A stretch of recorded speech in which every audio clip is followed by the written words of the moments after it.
Primeiro, nós temos que ter muito claro, Amanda, que a fome é inaceitável.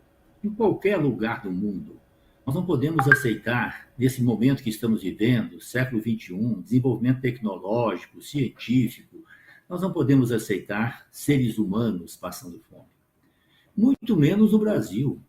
Nós somos um país esplêndido, um país continental, um país que pode produzir alimentos o ano inteiro.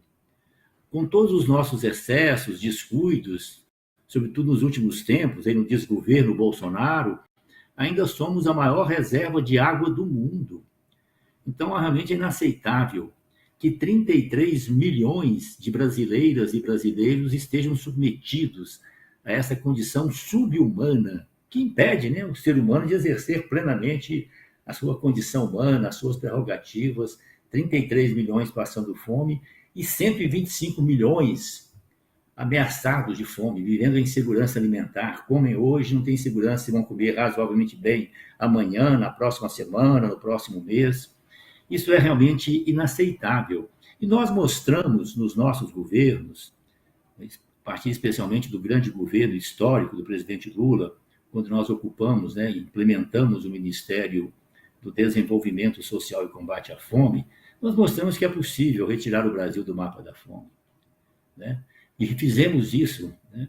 Agora estamos vivendo esse retrocesso lamentável. Eu penso que nós temos que estabelecer no Brasil uma política, primeiro, de produzir alimentos para o consumo interno. É claro que o Brasil deve e pode exportar alimentos, é importante para a economia nacional, para o desenvolvimento do nosso país, mas um país soberano, e aqui eu quero lembrar que nós constituímos no Congresso a Frente Parlamentar Mista em defesa da soberania nacional. Um país soberano, como nós queremos que seja a nossa grande e querida pátria brasileira, é um país que cuida, em primeiro lugar, do seu povo, que garante a todas as pessoas, sem discriminar ninguém, todas as famílias, comunidades, o acesso aos bens básicos, fundamentais, que possibilitam uma vida digna. Então, nesse sentido, nós mostramos no Ministério do Desenvolvimento Social e Combate à Fome a eficácia dessas políticas, né? Nós integramos o programa Bolsa Família com as políticas públicas da segurança alimentar, da assistência social, mostrando também, Amanda, a importância da integração das políticas públicas. Sempre todas elas têm as suas especificidades, a sua história, mas elas convergem para promover a vida. E o objetivo superior de um governo democrático, soberano, é promover a vida das pessoas. Eu quero concluir, então, essa primeira parte que você colocou, lembrando com muito carinho, com muito orgulho, toca muito no meu coração, os eventos internacionais que nós participamos, como ministro do Desenvolvimento Social e Combate à Fome, duas expressões nossas se tornaram universais. As pessoas de todos os países do mundo, quando se referiam ao Bolsa Família e ao Fome Zero, falavam em português. Como eu vi agora recentemente também na revista Time, na entrevista admirável que o presidente Lula concedeu à revista, quando ele se refere ao Bolsa Família, ele põe em português, né? Exatamente pelo reconhecimento internacional que as nossas políticas públicas direcionadas para o combate à fome, unificadas no Fome Zero, encontraram repercussão, porque o mundo inteiro ficou muito interessado, né?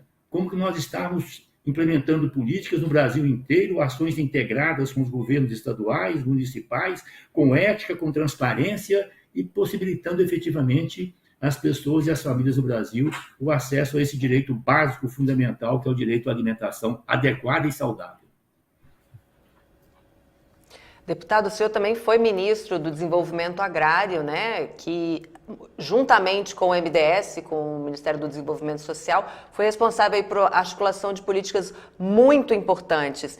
E é sobre isso que essa tônica, né, dos governos do PT de articular tão bem as políticas e criar essa rede de proteção social que é sustentável, de fato, a longo prazo e que também fez o país avançar no combate à fome e à miséria no campo e nas cidades e se tornasse aí essa referência mundial, como o senhor acabou de falar, com expressões aí sendo ditas em português. Queria que o senhor falasse da importância em articular essas políticas e de programas que a gente viu nascer, né, e se fortalecer assim, nos governos do PT e que hoje estão desmontados, a exemplo do PAA, que é o Programa de Aquisição de Alimentos.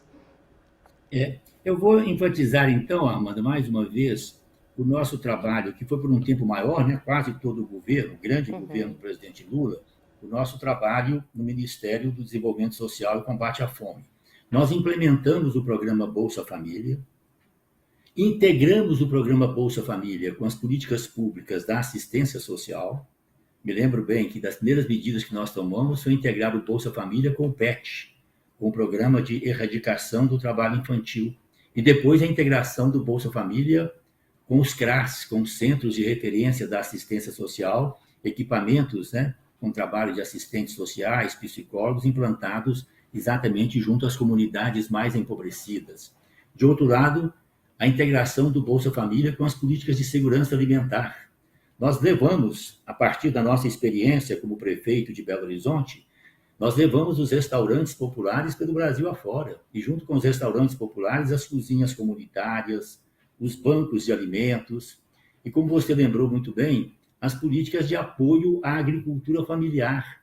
Já no Ministério do Desenvolvimento Social, nós tínhamos essa ação integrada com o Ministério do Desenvolvimento Agrário, que eu vim ocupar depois por um tempo menor, porque veio o golpe, né, no governo da Dilma. Então, nós levamos essas políticas de apoio à agricultura familiar, programas inesquecíveis, como o PRONAF, né, o Programa Nacional de Fortalecimento da Agricultura Familiar, o PAA, o Programa de Aquisição de Alimentos da Agricultura Familiar. O PAA era um programa esplêndido, tinha que crescer, florescer, porque trabalhava nas duas pontas. Ele garantia ao agricultor familiar, na safra, um preço justo para o seu produto. Quem conhece a realidade rural sabe disso. Se tudo correu bem, se choveu direitinho, se o tempo ajudou, está todo mundo colhendo e o preço cai. Os ricos, o agronegócio, guardam, ou põe no mercado internacional, vende na entre-safra. Os pobres, até mesmo médios fazendeiros, têm que vender para pagar as contas. Então o Estado chega, compra por um preço justo e encaminha esses produtos para as pessoas, famílias, comunidades em situação de vulnerabilidade alimentar.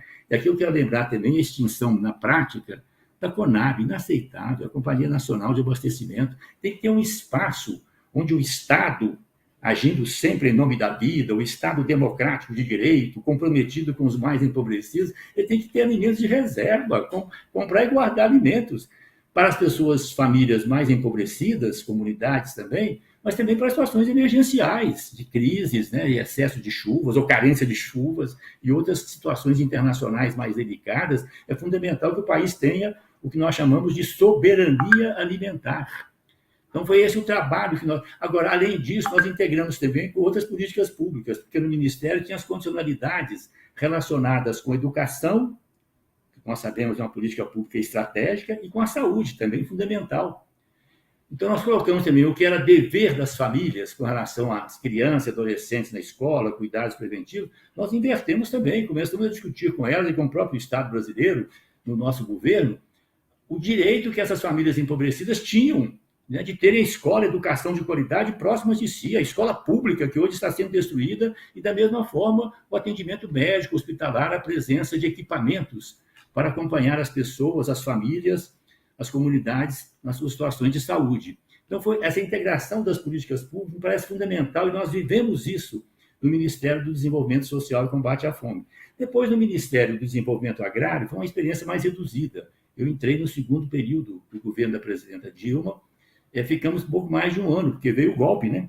A tragédia do golpe, né? Que afastou a Dilma e implantou esse modelo neoliberal e que desagou no Bolsonaro, no bolsonarismo, na tragédia que nós estamos vivendo, mas que nós vamos reverter nas eleições desse ano e retomarmos, né, os caminhos da esperança, né, no povo brasileiro, aquilo que nós já fizemos e que é possível fazer. Uma política séria, ética, comprometida e efetivamente voltada, comprometida com a vida e com o bem comum. É isso, falando mesmo de legado aí, de histórico, o PT já mostrou que pode, né, fazer, sabe, como resolver essa situação e reconstruir o país, né? E uma outra questão, deputado, que vem tirando também a dignidade das famílias brasileiras é a falta de moradia, né? A falta de moradia, a falta de dinheiro para pagar o aluguel, essa situação de carestia generalizada. Os dados da campanha Despejo Zero apontam que mais de 27 mil famílias foram removidas na maior crise sanitária enfrentada pelo país e que mais de 160 mil ainda estão sendo ameaçadas, né? Ainda estão aí perdendo o sono com o risco de ir parar na rua com a sua família. Eu queria que o senhor comentasse esse quadro, que é desolador, e apontasse o que pode ser feito ainda para impedir esses despejos. Nós temos que ter essa visão bem clara, né, Amanda? O que está havendo no Brasil é um desmonte das políticas públicas. E isso não é de graça, não é vontade de Deus, né? Isso é um cálculo. Eu me lembro bem que quando houve o impeachment, o golpe que afastou a Dilma, eu retomei então aqui na Câmara o mandato de deputado federal, eu me lembro muito bem de ter participado de duas comissões especiais, ainda no período Temer, antes da triste era do desgoverno Bolsonaro, né? Para nós trabalharmos uma proposta de emenda constitucional, que infelizmente foi aprovada, e que é hoje a emenda constitucional 95, a emenda que congela o Brasil por 20 anos. 20 anos sem investimentos em educação, em saúde, em segurança alimentar, em políticas de apoio à agricultura familiar, assistência social, cultura e por aí afora. Na verdade, quando o Estado se omite, quando o Estado não investe em políticas públicas, especialmente saúde, por exemplo, educação, mas também na segurança alimentar, ele põe tudo no mercado. Vai comer, vai ter o direito básico à alimentação, quem puder pagar, assim vai ter escola de qualidade e serviço privado, saúde também. O Estado se omite e coloca tudo no mercado. Isso é inaceitável, né? Existem bens, valores que são fundamentais, que constituem a dignidade da pessoa humana e que são essenciais a qualquer projeto nacional, qualquer projeto coletivo de uma vida digna, decente, integrada, que possibilite, inclusive, que o país libere, né, desabroche as suas potencialidades, os seus recursos naturais e humanos, né? Logo depois dessa tragédia da emenda 95, que nós chamamos a emenda da morte, né, e que eles chamam aí emenda do teto, né? Nós tivemos também uma outra. Eu, como advogado trabalhista, professor muitos anos de direito do trabalho, participei ativamente também. Perdemos também a deforma trabalhista. Acabaram no Brasil com os direitos trabalhistas. Então, é um conjunto de ações, né? Nós temos hoje um desgoverno a serviço dos interesses do capital. Tira o Estado para que o mercado ganhe, né? É o dinheiro, o capital regendo o país, né? Nessa mesma questão, a questão da moradia. Moradia é uma questão fundamental na vida, né? Logo depois do direito à alimentação, eu sempre digo que a alimentação é a porta de entrada para a cidadania. De barriga vazia, ninguém pensa. Mais grave, de barriga vazia, ninguém vive. Então, a alimentação é o pressuposto, é a base para o exercício de outros direitos relacionados com a dignidade humana, com o exercício dos direitos e deveres da nacionalidade, da cidadania. E aí entra, né, com muita força, essa questão também da moradia, né? O direito da família, né? O espaço familiar, o espaço convivencial, que possibilita, inclusive, a inserção das pessoas no contexto familiar e, a partir daí, no contexto comunitário. Essa dimensão social, comunitária que nós todos temos e precisamos cada vez mais desenvolver e aperfeiçoar, tem o seu início no espaço familiar, né? Eu vejo hoje essa tragédia, junto com a fome, nós estamos vendo nas cidades do Brasil, eu vejo todos os dias em Belo Horizonte, que é a minha cidade, estou vendo também aqui em Brasília, em todos os cantos por onde a gente viaja, populações, pessoas, famílias inteiras na rua. Pessoas, famílias sem terem um cantinho de privacidade, de convívio, de abrigo. Isso é inaceitável do ponto de vista ético, do ponto de vista dos valores. Daí a importância de nós termos políticas públicas, como iniciamos e desenvolvemos muitos nos nossos governos, Lula e Dilma, como Minha Casa Minha Vida. Foram contratadas mais de 4 milhões de construção de casas voltadas para famílias em situação de maior vulnerabilidade, famílias empobrecidas, trabalhadores de baixa renda, e nós integramos e entregamos às famílias 2 milhões e 700 mil casas, mostrando que é possível fazer. Claro que podemos e devemos retomar isso e aperfeiçoar, talvez colocar as casas mais próximas da cidade, buscando sempre também mais recursos humanos, que as moradias estejam também integradas com a educação, com a saúde, com a segurança pública cidadã, que as crianças e os jovens tenham espaços de lazer, de atividades esportivas, culturais. Nós queremos cada vez mais que as famílias empobrecidas, trabalhadoras, tenham acesso à moradia digna e, a partir da moradia, a integração na vida urbana. né, com esses serviços básicos que eu mencionei.